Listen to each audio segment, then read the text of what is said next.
Hari ini saya hendak mengangkat cerita tentang perundungan, bullying. Berangkat dari cerita tentang seorang siswi SMP di Pontianak yang diperlakukan kasar oleh kakak-kakaknya. Kemudian itu menjadi viral di media sosial. Lepas dari pro kontra, lepas dari ada persoalan apakah dia diperlakukan sedemikian rupa sehingga kehilangan keperawanannya, tetapi kasus itu mengingatkan pada kita bahwa perundungan ini masih terus terjadi. Banyak korban. Di acara ini saya sudah sering angkat, bahkan sampai menimbulkan kematian akibat korban bunuh diri. Nah, salah satu korban yang juga bunuh diri karena mengalami perundungan atau bullying adalah seorang siswi SMP yang baru masuk SMA, kemudian menenggelamkan dirinya di sungai. Saya sudah mengundang ibunda tercinta dari Elva, korban tersebut, yakni Ibu Elmi Abu Bakar ditemani oleh sang paman Irsal.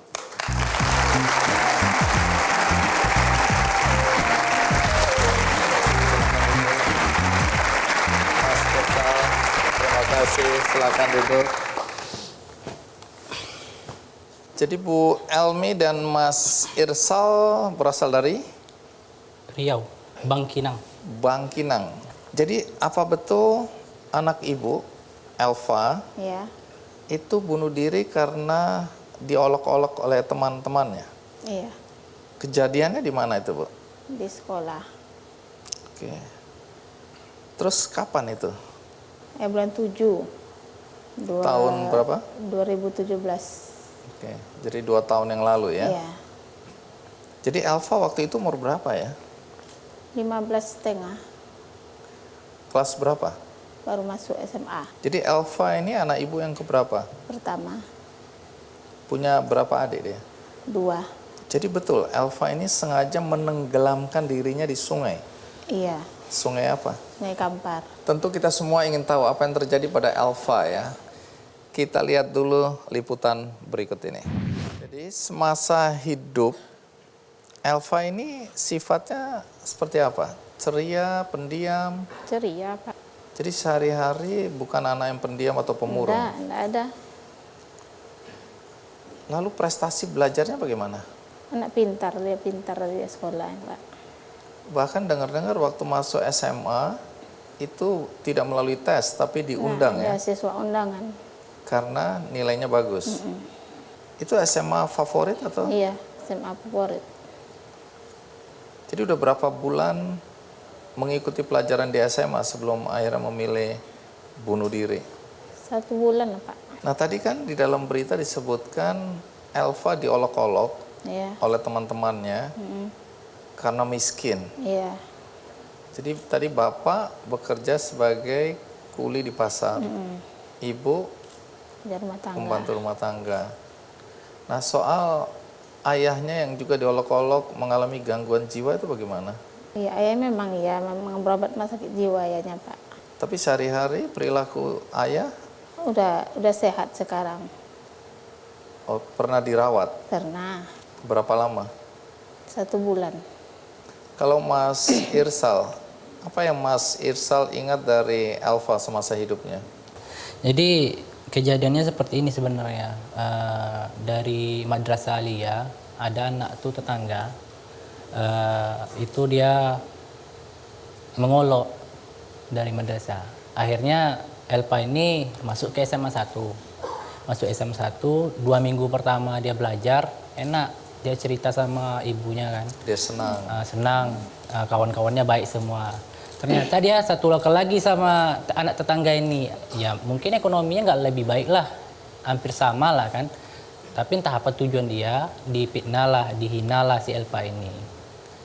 Nah jadi dari hina fitnah ini, dan Elva ini yang namanya ABG, anak baru gede ataupun mengenal yang namanya cinta atau gimana, ada suka sama seseorang.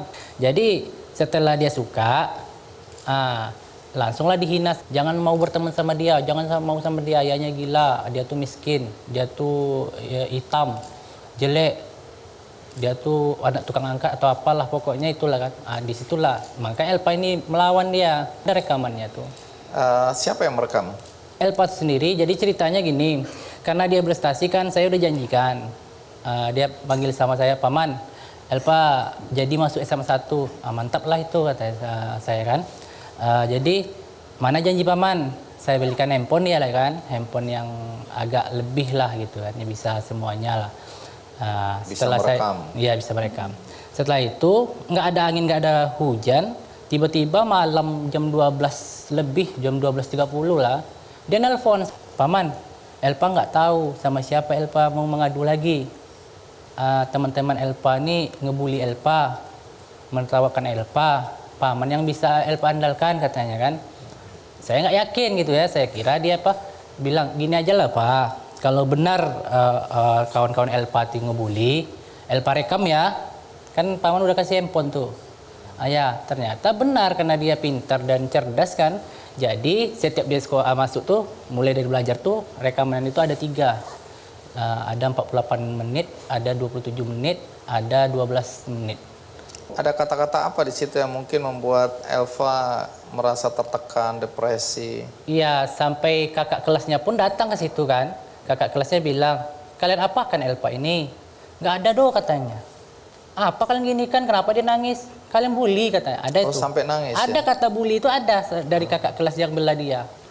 Oke. Ada, bukti rekamannya ada. Dia ini dibully. Kenapa saya berani berbicara seperti itu? Karena saya punya bukti rekaman. Memang terjadi di sekolah, ada kakak kelasnya. Nah, dari pihak sekolah bilang katanya nggak ada bulian. Itu kepala sekolahnya sendiri yang mengatakan. Tidak ada bulian. Jadi menyangkal ya? Menyangkal. Jadi itu rekaman itu berapa hari sebelum Elva bunuh diri? 3 hari 4 hari lah. Kan ada yang bilang lompat dari jembatan, ada yang bilang menceburkan diri, tapi ada yang bilang dia jalan sampai ke tengah dan kemudian hanyut. Apakah itu benar bunuh diri atau jatuh dan hanyut?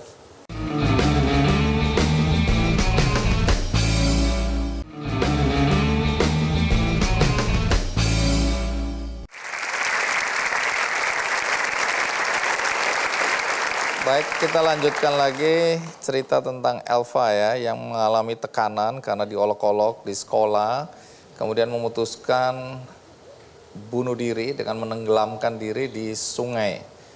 Nah, tadi kan ada cerita 2 hari sebelum Elva pergi selama-lamanya, Elva sempat menghubungi Mas Irsal sebagai pamannya. Tapi sebelum sampai di sana, saya dengar cerita bahwa Elva ini sebelumnya juga sudah mengeluh pada ibunya ya. Minta ibunya menegur anak itu. Bagaimana ceritanya waktu itu? Bu, katanya, ada anak yang selokal sama Elpa, Bu. Di atas tuh rumahnya, dibilangnya. Dia bilang ayah gila di sekolah, Bu. Itu dibilangnya kan. Iyalah Pak, nanti Ibu tegur. Iyalah Bu, tegur lah Bu. Sama ayahnya juga dibilang, ayah tegurlah anak tuh ya, pergilah ke rumahnya ya. Iya nak, ayahnya gitu juga bilangnya. Tuh setelah itu Ibu sempat menegur anak itu atau belum pernah? Enggak. Belum ya? Datang sama setelah kejadian sehari itu kan, baru dia datang. baru datang, udah kejadian sehari baru datang. Tapi waktu Elva minta ibu menegur, ibu tidak lakukan? Belum lagi. Ibu tidak mau atau belum sempat? Belum sempat. Oh, belum sempat. Itu berkali-kali ibu diminta untuk menegur? 2 kali. Oh, 2 kali. Baik.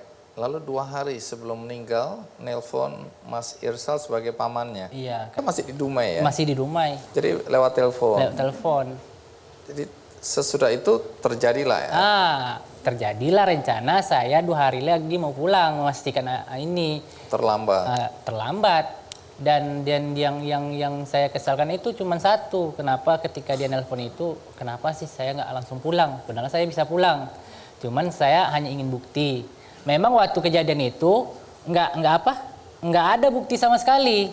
Setelah dia dimakamkan, ya saya cek lagi handphone itu, katanya orangnya nggak tahu kuncinya. Tapi saya kan sudah saya plus lagi handphone itu, terbuka. Dan terkejutnya saya dapatlah rekaman 3 tuh, yang panjang itu, yang 48 menit, yang 27 menit dan 12 menit. Jadi kan. ketahuannya setelah Elva Disitulah meninggal. saya geram. Ternyata benar yang diucapkannya, ini buktinya. Ternyata apa yang saya sampaikan itu dilakukannya karena pintar gitu loh, karena cerdasnya itu. Nah, kembali ke hari di mana Elva menenggelamkan dirinya di sungai. Kata, kan ada yang bilang lompat dari jembatan, ada yang bilang menceburkan diri, tapi ada yang bilang dia jalan sampai ke tengah dan kemudian hanyut. Apakah itu benar bunuh diri atau jatuh dan hanyut? Jalan aja, Pak. Ada saksi mata? Ada. Jadi jalan ke Jalan tengah aja sungai? ke tengah dia. Sempat ditolong dia, Pak. Jadi banyak orang yang melihat atau Ada ada orang yang ngambil-ngambil batu di situ. Terus Sempat ditolong sama orang tuh. ditolongnya bagaimana? Tolong diambil orang tuh dari sungai itu kan. Minta minum dia sama orang tuh. Terus Dikasih orang tuh minum. Terus pergi lagi dia. ke tengah Nah, lagi? ke tengah lagi jalan. Disangka orang tuh dia mandi. Nah pergi terus tenggelam. Tapi kalau dari perilaku Elva sebelum memilih untuk mengakhiri hidupnya, itu ada yang aneh atau Berubah total. Dua hari itu berubah total. apa perubahan yang terlihat? Apa marah-marah aja. Marah-marah. Sampai dia dalam pikirannya itu terucap, terakhir kali dia bilang, lihatlah kalian ya, akan heboh Riau ini. Kalian lihat aja lah drama yang akan terjadi 31 Juli. Dia ngomong ke siapa? Dia saya, sama keluarga ini. sama keluarga Lihatlah, semua. banyak TV nanti semuanya akan heboh ini. Oh, jadi sudah mulai Nah, terpikirkan waktu itu. Sudah apa? Karena nggak tahan lagi mungkin dibully itu kan. Jadi pikirannya tuh kosong. Apa sih yang saya lakukan? Kalau mungkin Bang Andi bisa dengar rekamannya itu jelas di situ. Saya memang orang miskin. Saya di sini disuruh ibu saya untuk belajar. Bukan untuk dihina. Saya sadar kok. Tapi mereka terus membuli. Mungkin nggak tahu lagi dia mau ngomong sama siapa kan. Akhirnya pikirannya kosong. Nah itu dia.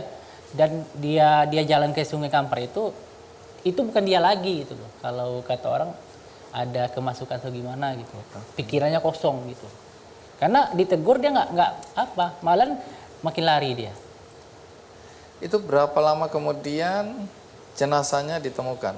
1 hari, Pak. Jadi waktu Sore pergi, sore besok dapat. Oke. Jadi malamnya ketika Elva nggak kembali, Dicari. ibu cari, keluarga mencari. Semua cari Semua tim SAR, juga bantu polisi. dari pemerintah setempat juga cari. Ini kasus sempat dilaporkan ke polisi ya, Ya. Iya, sempat. tapi kemudian tidak ada tindak lanjut. Nah, Elva sudah tidak ada ya, pergi selama-lamanya.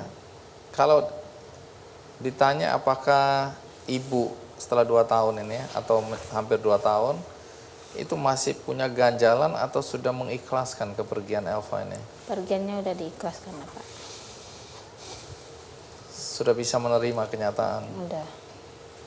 Nah ini kan banyak kejadian seperti ini ya. Tidak bisa menerima, depresi berat. Iya. Mengalami gangguan jiwa gara-gara dibully atau dirundung ini. Apa yang bisa Ibu atau Mas Irsal sampaikan kepada para keluarga yang punya anak? Apakah supaya anaknya jangan jadi korban atau jangan menjadi pelaku? Ada sesuatu yang mau disampaikan? kalau pesan buat orang tua sih ini aja. Kalau sekiranya ada anak yang mengadu, dia dibully, cepat tanggap. Karena kalau lama tanggap, udah kejadian, udah. Nah, adapun mungkin untuk yang menjadi pelaku ataupun keluarga pelaku, saya mohon untuk tidak diulangi lagi dan mengingatkan anaknya. Itu aja harapan saya, karena bagaimanapun kalau memang ini terjadi mungkin orang kaya, ya bisa saja mereka nuntut atau bagaimana kan. Tapi kalau seperti kami gimana? Dan juga untuk KPI AI, saya juga pesan kalau untuk membantu perempuan dan anak ini, tolong didampingi sampai selesai kasusnya. Jangan hanya setengah, lapor aja Bu, lapor aja, habis itu hilang begitu saja. Nggak ada penyelesaian yang lebih komplit gitu loh. Baik, mudah-mudahan ini jadi pelajaran bagi kita semua ya. Tapi kami berempati pada Ibu dan Mas Irsal serta keluarga ya. Tapi dengan apa yang dialami oleh keluarga ini, mudah-mudahan bisa menjadi pelajaran bagi siapapun yang menonton acara ini. Sekali lagi terima kasih Bu Helmi, Mas Irsal. Banyak mahasiswa yang tentunya terkena bullying waktu ospek. Dan saya baca bahwa ospek itu adalah warisan kolonial Belanda.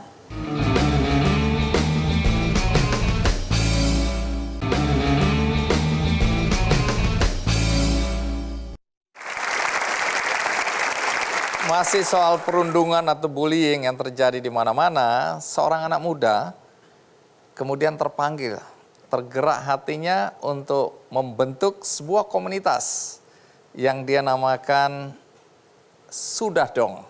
Ini komunitas anti-bullying. Siapa dia? Mari kita sambut Katiana Wardana.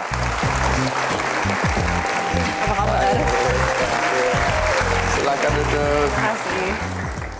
Katanya kamu dan teman-teman mendirikan atau membentuk sebuah komunitas anti-bullying. Iya, betul. Namanya Sudah Dong. Iya. Agak unik ini namanya ya. Jadi ini komunitas apa persisnya? Jadi Sudah Dong adalah sebuah komunitas dan juga gerakan anti-bullying di Indonesia yang bertujuan untuk mengurangi kasus bullying atau insiden bullying di sekolah-sekolah terutamanya. Dan juga untuk meningkatkan kepedulian masyarakat tentang kasus bullying juga. Jadi ini anggotanya udah berapa banyak nih? Sekarang 2.000 ya. Lebih dari 2.000. Iya, 2.000. Siapa saja yang menjadi anggota 2.000 lebih ya ini? Anak muda tentunya dan dari kalangan anak sekolah, ada yang sudah bekerja juga. Dan kami sekarang mempunyai cabang di 5 daerah, Jakarta, di Bandung, dan juga di Surabaya, di Aceh, dan di Banjarmasin. Ya. Oke, banyak juga ya.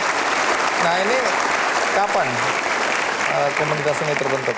2014. Nah nanti kita akan dengarkan bagaimana seorang anak muda, 17 tahun, sudah peduli pada urusan perundungan atau bullying ini. Tapi sebelum itu, mari kita simak dulu tayangan berikut ini.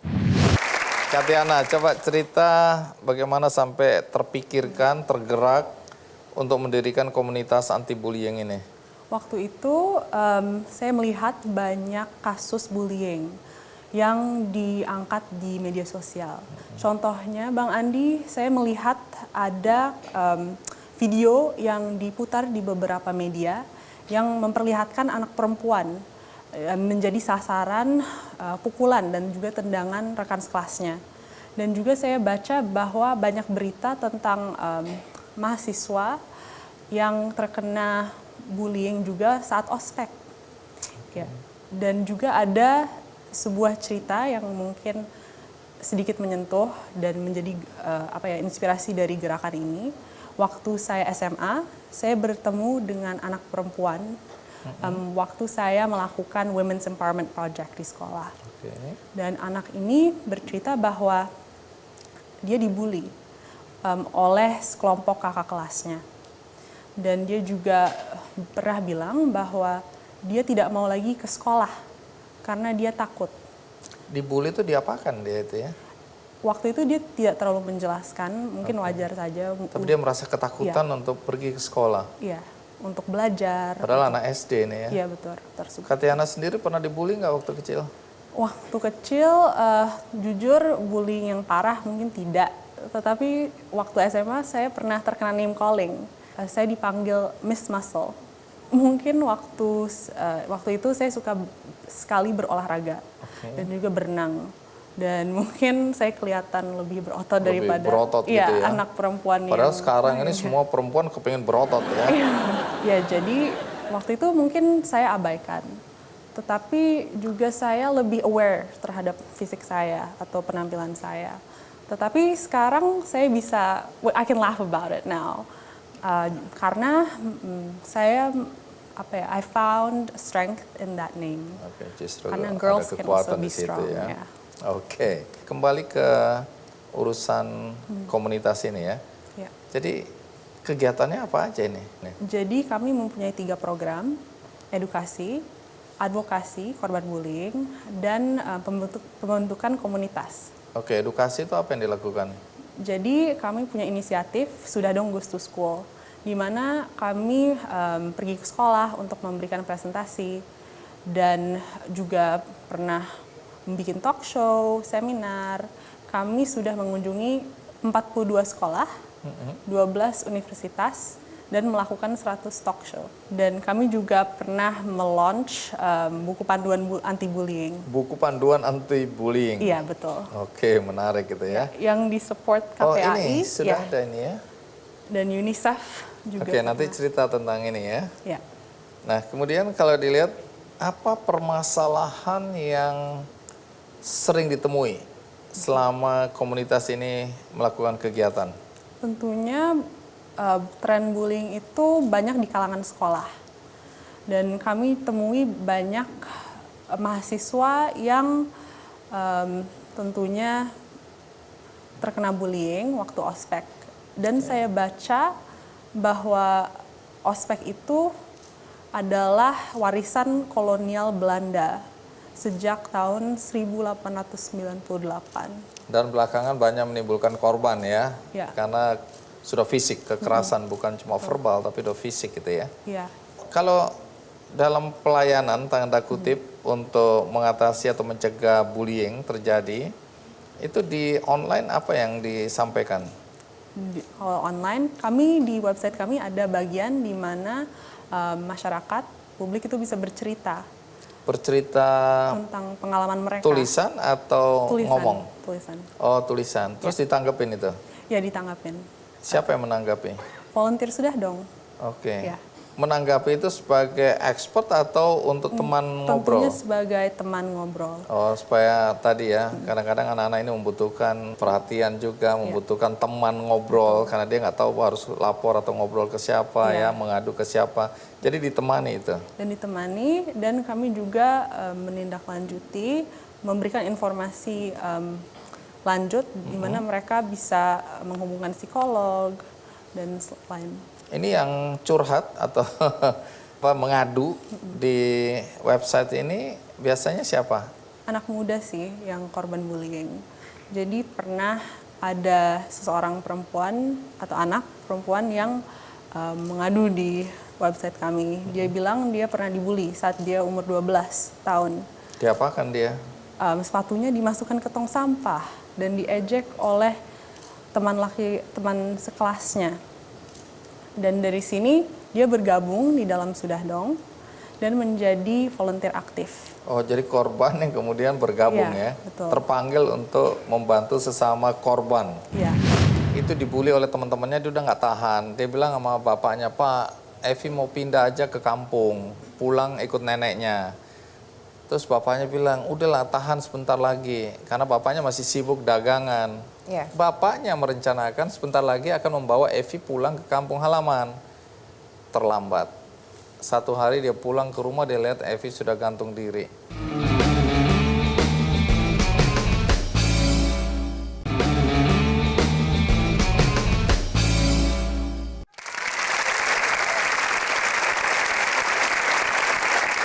Dari pengalaman Katiana dan teman-teman di komunitas Sudah Dong, kasus apa yang paling berat yang pernah dilaporkan atau diadukan? Itu yang they want to, of course, commit suicide. Ya. Ya, mau bunuh diri. Ya. Banyak juga ya anak-anak yang karena dibully kemudian sampai memikirkan untuk bunuh diri. Biasanya kalau di dalam kegiatan-kegiatan, kalau menemukan ada satu kasus, apa langkah yang dilakukan? Tadi kalau lewat online dikasih jalan, termasuk untuk membaca buku panduan ini. Ya. Ini buku panduan dijual atau? Tidak dijual. Oh, tidak dijual. Terus Bisa bagaimana di-download mendapatkannya? di website. Dan Download? Kami juga Ada e-booknya? Ada e-booknya ya. Oh, oke. Dan kami juga menyebarkan waktu kami pergi ke sekolah-sekolah. Ini apa, isinya apa ini? 5 langkah jika kamu dibully. Iya, jadi lebih guide sih. Oke, tetap percaya diri dan hadapi tindakan bullying dengan berani. Iya, gitu. Jadi jangan menyerah ya. Jadi kalau Anda dibullying, lawan. Oh, ya. Nah, ini juga sudah dilakukan. Langkah kedua, simpan semua bukti bullying yang bisa kamu laporkan kepada orang yang dekat dan kamu percaya seperti guru, orang tua, ataupun langsung kepada polisi. Khususnya cyberbullying. Kemudian ketiga, berbicara dan laporkanlah. 4, berbaurlah dengan teman-teman yang membuat kalian percaya diri dan selalu berpikir positif. 5, tetap berpikir positif. Tidak ada yang salah dengan dirimu selama kamu tidak merugikan orang lain. Tetaplah jadi diri sendiri dan lawan rasa takutmu dengan percaya diri. Oke. Ya. Bisa diunduh di websitenya namanya? Sudahdong.com. Kalau dari pemahaman teman-teman yang terlibat di organisasi atau komunitas ini, apakah banyak kejadian bullying di sekitar kita ini? Iya, tentunya banyak. Bullying itu bisa terjadi kepada siapapun dan dimanapun. Dan sekarang kami lihat banyak tren ada bullying antara perempuan. Dan di dalam this modern world, di mana perempuan harusnya saling mendukung, ternyata mereka membuli, saling Justru membuli. sebaliknya ya. Ya. Baik. Dalam kegiatan komunitas ini ada kerjasama dengan lembaga-lembaga lain? Ya, kami pernah bekerja sama dengan UNICEF, di mana kami tergabung di YNVAC atau Youth Network for Violence Against Children. Dan dari situ kami pergi ke Makassar, ke Aceh juga pernah. Untuk? Memberikan presentasi. Ya, kepada di sekolah-sekolah. Jadi kerjasama dengan beberapa lembaga ya? Iya. Dan juga pernah kami selalu membangun kolaborasi dengan brand-brand tertentu. Pernah dengan Facebook, kami menyuarakan Think Before You Share. Itu mengampanyekan penggunaan media sosial yang penuh responsabilitas. Ya. Baik, di sini ada Ibu Retno Listiarti ya, sebagai komisioner KPAI, Komisi Perlindungan Anak Indonesia, dan juga pemerhati pendidikan. Nah, Bu Retno, tadi kan sudah dengar cerita mengenai Elva yang bunuh diri karena depresi ya, nggak tahan diejek. Kemudian di Kikendi waktu itu ada seorang tukang bubur namanya Pak Joko. Pak Joko hadir waktu itu menceritakan penyesalannya juga. Karena anaknya Evi namanya, saya masih ingat sampai hari ini, itu dibully oleh teman-temannya, dia udah nggak tahan. Dia bilang sama bapaknya, Pak, Evi mau pindah aja ke kampung, pulang ikut neneknya. Terus bapaknya bilang, udahlah tahan sebentar lagi, karena bapaknya masih sibuk dagangan. Bapaknya merencanakan sebentar lagi akan membawa Evi pulang ke kampung halaman. Terlambat. 1 hari dia pulang ke rumah, dia lihat Evi sudah gantung diri dengan kabel antena atau kabel listrik. Nah, kembali ke Anda, Bu Retno, sebagai komisioner KPAI dan juga pemerhati pendidikan. Seberapa daruratnya sih bullying atau perundungan yang terjadi di negeri kita tercinta ini? Itu sekarang 2, bully di dunia nyata dan bully di dunia maya. Untuk bully di dunia nyata sebenarnya dialami oleh adik kita tadi ya, Ella, itu dia mengalami di dunia nyata. Tadi juga kita mendengarkan cerita bahwa mengalami, sebenarnya gini ya, bully itu akan menimpa semua. Mau dia cantik, mau dia jelek, mau dia ganteng, mau dia Saya waktu kecil dia bilang, miskin. ganteng kamu. Saya tersinggung juga. Iya.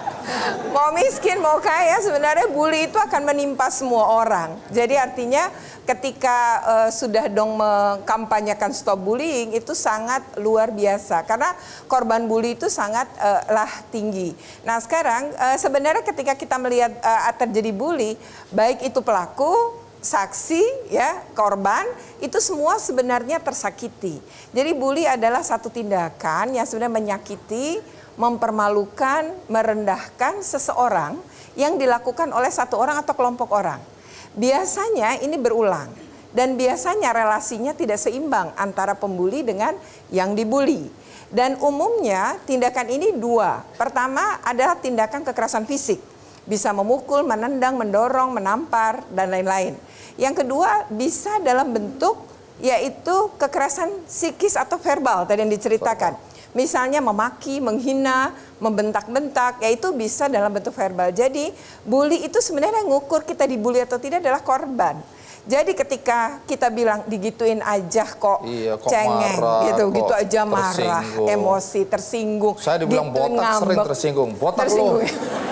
Kenapa saya tersinggung? Ya, Saya artinya bingung kan juga. sebenarnya korban yang harus ya jadi mengukurnya adalah dari korban. Jadi ketika korban merasa itu tidak nyaman, Ya, ya kita berarti- bisa kategorikan itu sebagai bully. Nah, kalau dari pengalaman Anda di KPA ini, apakah tingkat atau persentase bullying di negeri kita ini meningkat atau menurun?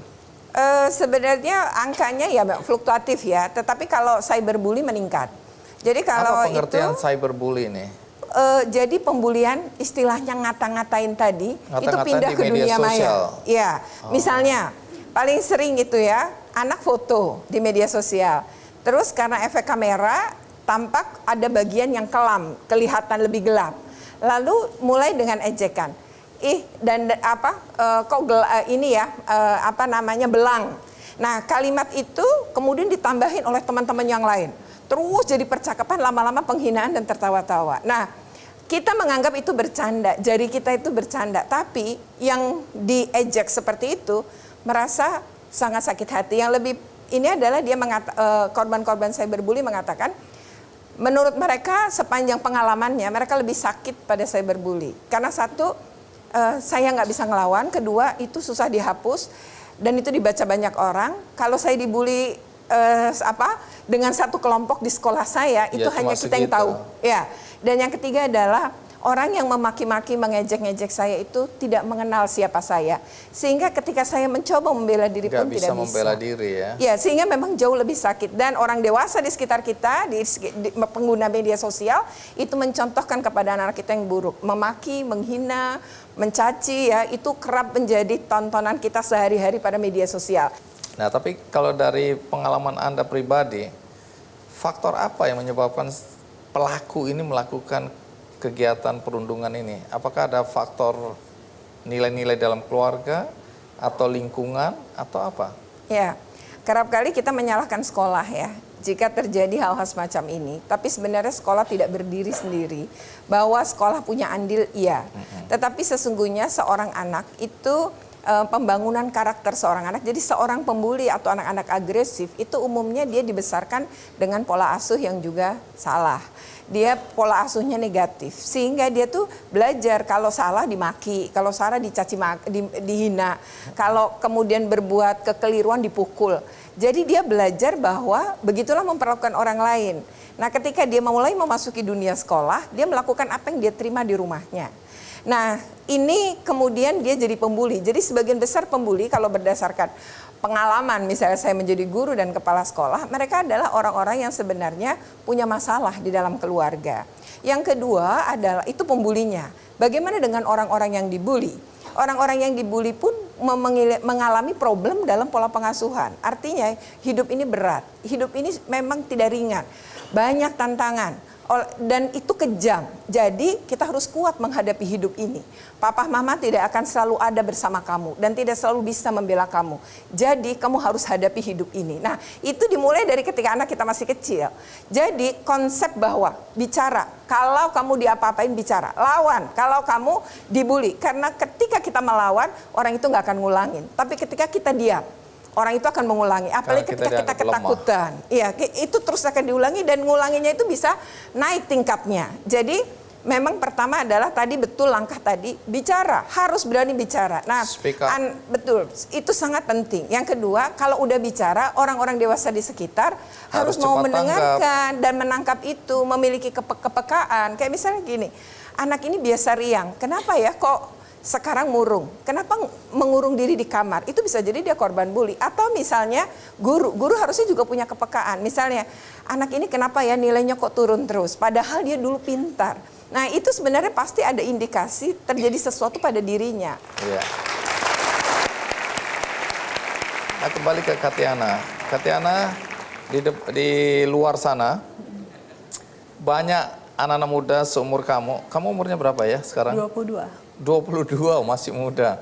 Banyak anak-anak seumurmu, bahkan anak-anak yang masih remaja, itu tidak terlalu peduli dan merasa bullying itu bukan persoalan besar dalam hidup mereka mungkin.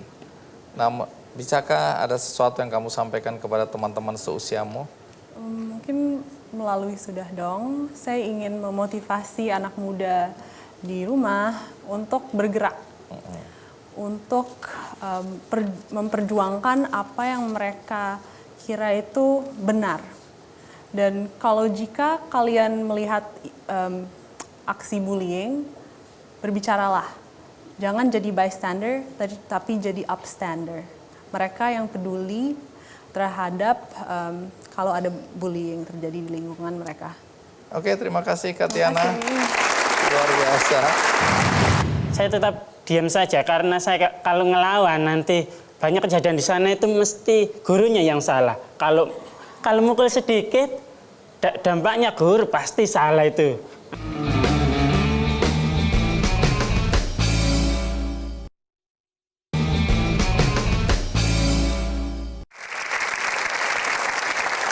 Terima kasih Anda masih bersama saya di acara Ki Candy dan masih cerita tentang bullying atau perundungan. Nah, masihkah Anda ingat satu video yang cukup viral di media sosial berkaitan dengan seorang guru yang mengalami kekerasan?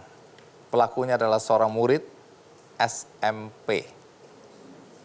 Bagaimana ceritanya? Guru tersebut sudah ada bersama kita, Pak Guru Nur Kalim.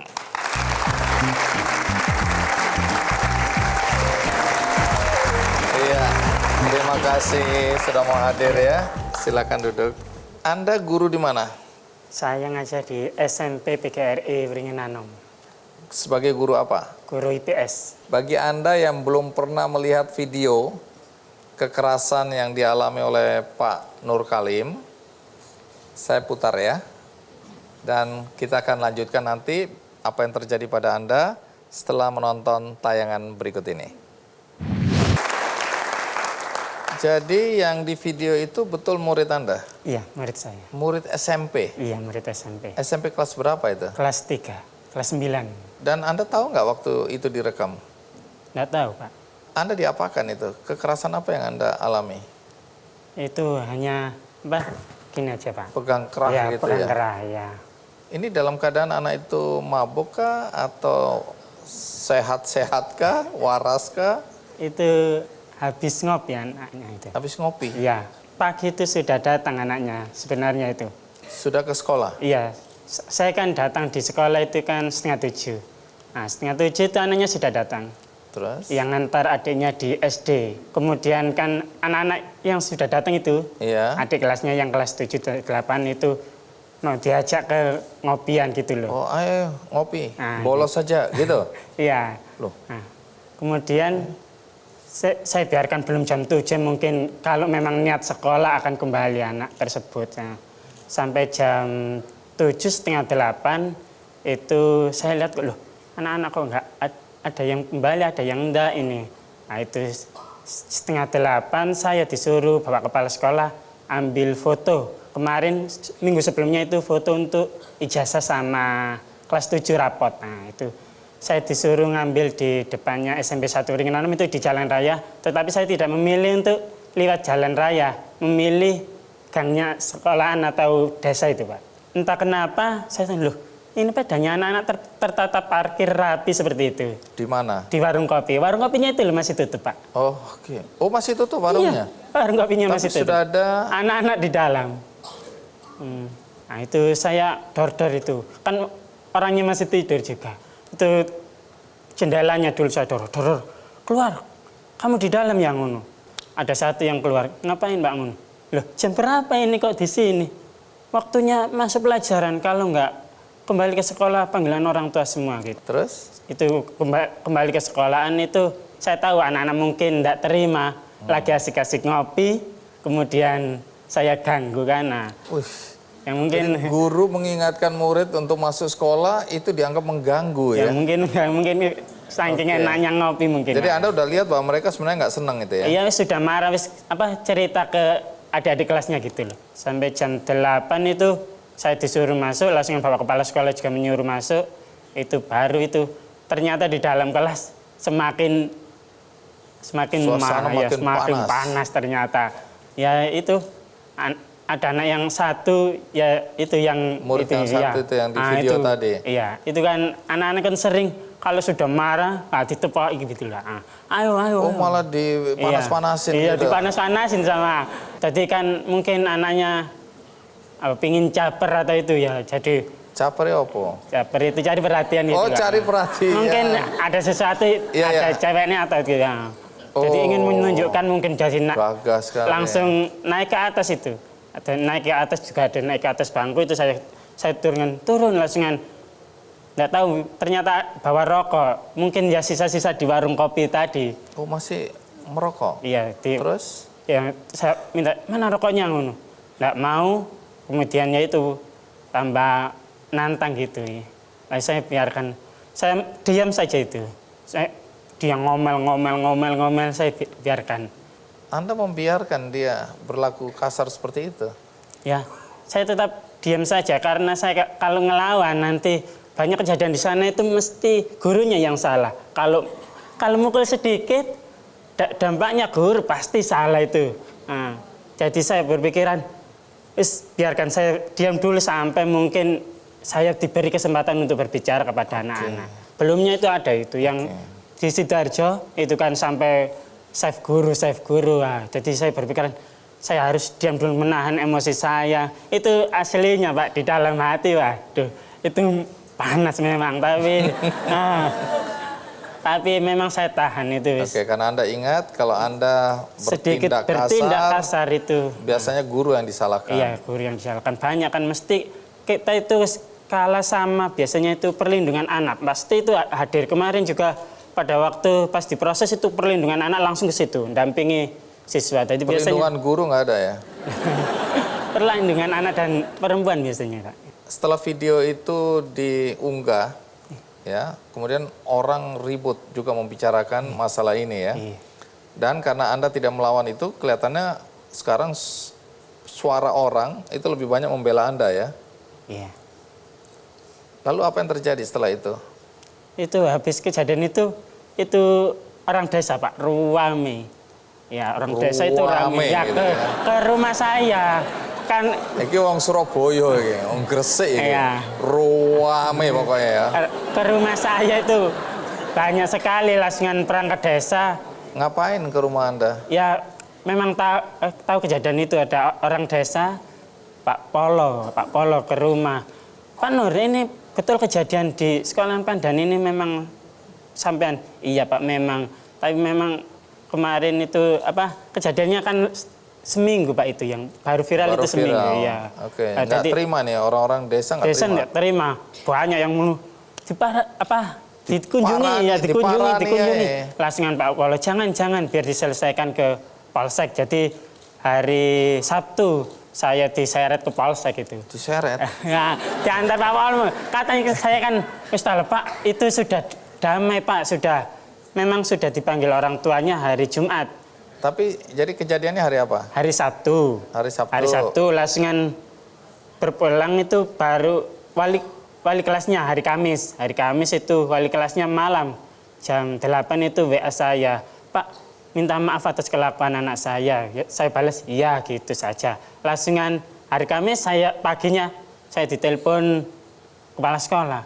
Pak Nur kok nggak bilang kalau sampai segini kepala sekolahnya itu. Langsungan kepala sekolah datang ke rumah itu mengutarakan ke orang tua saya. Orang tua saya juga tidak terima hasil ini. Tapi ya damai, pokoknya gak ada urusan gitu orang tua saya. Nah. Oke, ini sebelum viral ini ya? Iya, langsungan hari Jumat itu dipanggil orang tuanya, saya, sama anaknya. Nah itu sebenarnya itu hari Sabtu, Senin itu sudah minta maaf anaknya. Oh, jadi Adikku anaknya sebenarnya sudah minta maaf, berinisiatif minta maaf. Minta maaf. Tapi Terus Anda maafkan? iya. Artinya sebenarnya persoalan itu sudah selesai. Iya, sudah diselesaikan tapi ke sekolah. keburu ini viral, ya. banyak orang ikut campur, nanggepin, menyulut emosi lagi. Iya. Orang-orang dari desa Anda udah nggak sabar Iya, juga ini. pengen gebuk gitu. ya. Tapi Pak Polo, biarkan dulu diselesaikan ke polisi. Jadi saya hari Sabtu malam itu laporan ke polisi sampai jam 8:30. Itu diinterogasi langsung sama Pak Polisi. Baik, tapi pada saat sebelum urusan ke polisi memang Anda sudah memaafkan ya? Sudah ini? memaafkan, Pak. Saya kira itu kan kelakuan anak saya, jadi saya wajib untuk memperbaiki kelakuan anak saya. Sebagai seorang ibu. Baik, nanti cerita karena dari pemberitaan yang saya baca ya bahwa anak ini sebenarnya bermasalah juga ya. Karena ayahnya masuk penjara dan baru keluar, begitu ya? Iya. Oke, jadi ada masalah di keluarga juga kelihatannya ya. Ada kasus di Sergei Badigai. Anak itu lupa membawa kompos yang diperintah guru. Tapi hukumannya suruh menjilat WC 12 kali.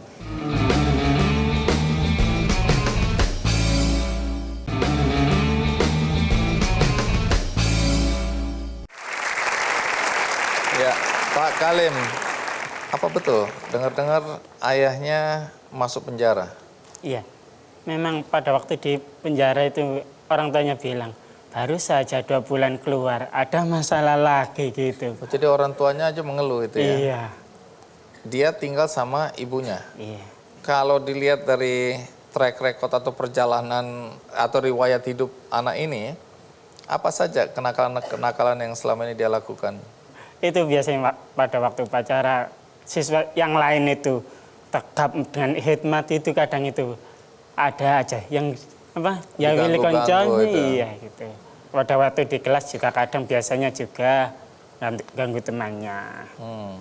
Nah, Bu Retno, lagi-lagi nih tadi kan Anda sempat jelaskan ya, bukan dunia pendidikan yang harus dipersalahkan kalau ada anak bermasalah, tapi juga soal nilai-nilai dalam keluarga. Kalau dari cerita yang sepintas Anda dengarkan ini, apa kesimpulan Anda terhadap anak ini? Ya, pertama sih kalau menyimak dari penuturan kepala sekolah ya, karena kami juga sempat berkomunikasi. Ya. Waktu itu kepala sekolah sih bercerita, dan di beberapa TV kami perhatikan bahwa anak ini kalau menurut kepala sekolah justru tidak pernah melakukan tindakan yang seperti ini. Maksudnya seperti kita lihat di dalam video. Itu adalah kasus pertama. Terus waktu itu kami bertanya juga, apakah ini juga dilakukan pada guru yang lain? Artinya teman-teman guru yang lain pun mengalami tindakan yang sama dari anak ini. Waktu itu sih jawaban kepala sekolah bilangnya tidak. Kekerasan dilakukan anak ini tentu tidak diperkenankan. Namun anak adalah juga korban dalam situasi tadi. Kalau dari cerita tadi kan, anak ini dibesarkan tadi ya dengan pola asuh yang sebenarnya bisa kita katakan negatif. Jadi karakter dia itu terbangun bukan sehari 2 hari atau dadakan muncul di sekolah, tapi bahwa ada proses panjang di rumah. Nah, artinya ketika ini terjadi dan sekolah tahu misalnya dia punya sikap agresif juga, apalagi kepada guru yang lain misalnya, itu memang perlu dibantu. Jadi dalam hal ini sebenarnya di setiap daerah itu ada P2, TP2A yang bisa membantu. Sebenarnya mereka punya konselor atau punya psikolog yang seharusnya bisa membantu merehabilitasi ya secara psikologis agar anak ini tidak mengulangi kesalahan yang sama. Bapak memang tidak mengetahui, tapi anak yang lain nampaknya ada upaya merencanakan sampai kemudian diupload. Dari beberapa info yang dilihat, memang kalau KPAI menangani beberapa ini kan, satu kasus Kendal terjadi, videonya viral, guru juga dibully. Kedua memang kasus Gresik, ya kasus Gresik. Ketiga adalah kasus sebenarnya di salah satu sekolah ternama di Jakarta. Itu anaknya ngerekam dulu, tapi tidak memaki saat merekam, tapi dia dubbing. Sampai di rumah dia dubbing, terus baru dia upload. Nah kemudian, tapi ini dia ketika itu viral dalam waktu 2 jam 41.000 yang ngelihat, dia langsung ngapus akun media sosialnya. Kemudian kasus yang terakhir sebenarnya yang di daerah Cilincing, itu SMP juga, gurunya disawer gitu, dikelilingin, terus video itu sawer guru itu sampai di Lambe Turah gitu ya muncul.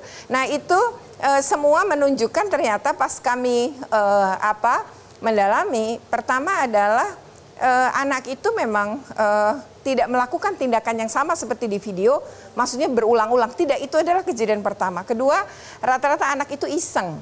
Kemudian dia mengunggah itu, memang anak-anak ini tahu betul media sosial, video viral tuh kayak apa gitu. Jadi dengan banyak yang melihat maka popularitas tuh ada. Nah ini yang bahayanya, anak-anak kita itu tidak tahu bahwa itu bahaya untuk dirinya. Jadi ketika wajahnya ada, kemudian itu viral, yang lihat jutaan orang, sebenarnya berbahaya untuk dirinya kelak. Baik, tapi tadi ada pernyataan dari Pak Kalim, ya. Ketika dia diperlakukan seperti itu, yang teringat adalah kalau dia bertindak, apalagi fisik, itu kemudian nanti dari pembela hak-hak anak-anak ini akan ribut gitu akan ribut dan menyalahkan guru. Kalau dulu saya lapor ke orang tua saya bahwa saya dihukum oleh guru, wah malah kena marah double. Tapi sekarang orang tua dengan cepat membela anaknya dengan dasar hak asasi manusia, melanggar HAM dan seterusnya, dipolisikan. jadi guru ini pada posisi yang serba salah. Gitu ya. Bagaimana Anda melihat kondisinya? Pertama gini, ketika saya maupun Bang Andi sekolah itu belum ada undang-undang perlindungan anak ya, sehingga tentu saja guru-guru itu tidak terkena karena tidak ada aturan. Nggak perlu juga sih kalau guru takut menghukum ya, siapa bilang guru tidak bisa memberikan sanksi, bisa. Tapi sanksi itu kan pertama sesuai dengan kode etik guru, yang kedua tidak melanggar peraturan perundangan dan tidak melanggar norma-norma di Indonesia. Kan problem selalu berasal dari orang tua yang tidak terima apa yang sistem pendidikan dilakukan oleh sekolah. Tapi kalau orang tua diajak komunikasi dengan disosialisasi, dikasih edaran, sebenarnya nggak akan ada masalah. Satu contoh sanksinya yang tidak mendidik misalnya begini. Ada kasus di Sergei Badigai, anak itu lupa membawa kompos yang diperintah guru. Tapi hukumannya suruh menjilat WC 12 kali. Nah ini tidak melakukan kekerasan, tapi kekerasan fisik, tapi dia sudah menimbulkan trauma pada anak. Ini kekerasan psikis. Artinya gini loh, guru memberikan sanksi boleh, tapi sanksinya jangan yang seperti itu. Jadi pertama, anak-anak kita itu didengar. Jadi suaranya didengar. Dia maunya sanksi seperti apa. Banyak sekolah tuh menganggap bahwa aturan sekolah adalah yang terbaik bagi anak-anak. Tapi pernah nggak anak-anak dilibatkan? Kan tidak pernah. Nah sebenarnya kalau komitmen itu dibangun, anaklah yang menentukan, kemudian kita buat komitmen bersama lewat aturan sekolah, kemudian diumumkan kepada orang tua murid, nggak akan ada orang tua murid menggugat guru. Baik, terima kasih Bu Retno ya. Oke. Ini memberikan pencerahan paling tidak. Nah ini kan persoalannya sudah selesai ya. Iya. Sudah saling memaafkan, Iya. sudah damai, Sudah. nggak ada tuntut menuntut lagi. Urusan polisi juga udah selesai. Selesai. Anda udah ikhlas. Iya, kelas.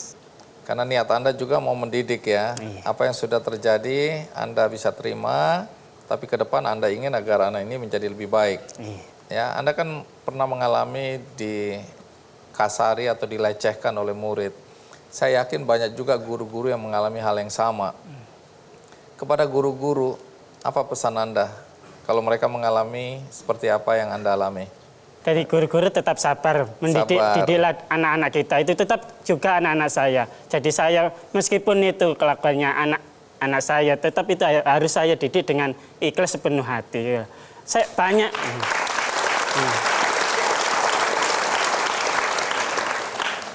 Kita tidak tahu bagaimana kedepannya anak tersebut.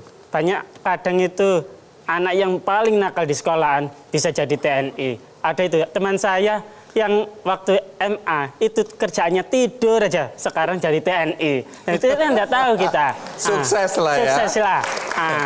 Bukan anak yang nakal dan yang malas jadi TNI, bukan begitu. Itu. Artinya kadang kita tidak tahu masa depan seseorang. Mungkin di sekolah dulu nakal, ya males, tapi ternyata kemudian dia sukses. Iya, sukses. Nah, tergantung nanti bagaimana guru memberikan kontribusi untuk membantu anak itu supaya bisa sukses. Iya. Nanti kalau kita dendam akan diingat terus nanti sama anak. Oh, guru iku sing ben sing gepuk aku. Oh, guru itu ya. Saya pernah juga marah sekali sama satu guru, dendam sekali.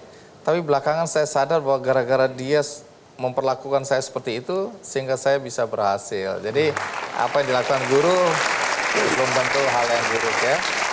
Baik, terima kasih Pak Kalim ya sudah datang. Iya. Semoga semua urusan ujian selesai, Iya, alhamdulillah. yang lulus banyak, Iya.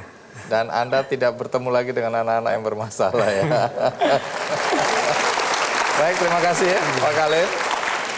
Dan seperti biasa, saya selalu berbagi buku untuk penonton. Apakah semua sudah menerima buku ini? Apakah semua bahagia? Baik, kebahagiaan yang sama ingin saya bagikan juga buat Anda yang di rumah. Anda yang menonton acara ini. Tapi tentu Anda bertanya-tanya, apa isi buku ini? Judulnya Bully Aja I Don't Care. Salah satu penulisnya adalah Brandon Tanu yang sudah ada di sini. Brandon, ini karyamu. Jadi pesan yang paling kuat yang ingin kamu sampaikan melalui buku ini apa? Sebenarnya dari buku ini pesan saya hanya komunikasi sangat penting. Komunikasi di antara anak yang dibully dan support system yang harus dibangun di belakang anak agar anak itu dapat maju dan berprestasi. Oke, terima kasih Brandon. Itu dia isi buku ini. Dan bagi Anda di rumah yang penasaran ingin juga mendapatkan buku ini, caranya sederhana, ikuti kuis di Twitter Kick Andy Show. Juga Anda bisa mencoba keberuntungan melalui website kickandy.com. Dapatkan informasi juga mengenai buku ini di Facebook dan Instagram Kick Andy Show. Dan bagi Anda yang tadi terlambat mengikuti episode kali ini, Anda juga masih bisa menyaksikannya di metrotvnews.com dan di YouTube. YouTube-nya Kick Andy Show.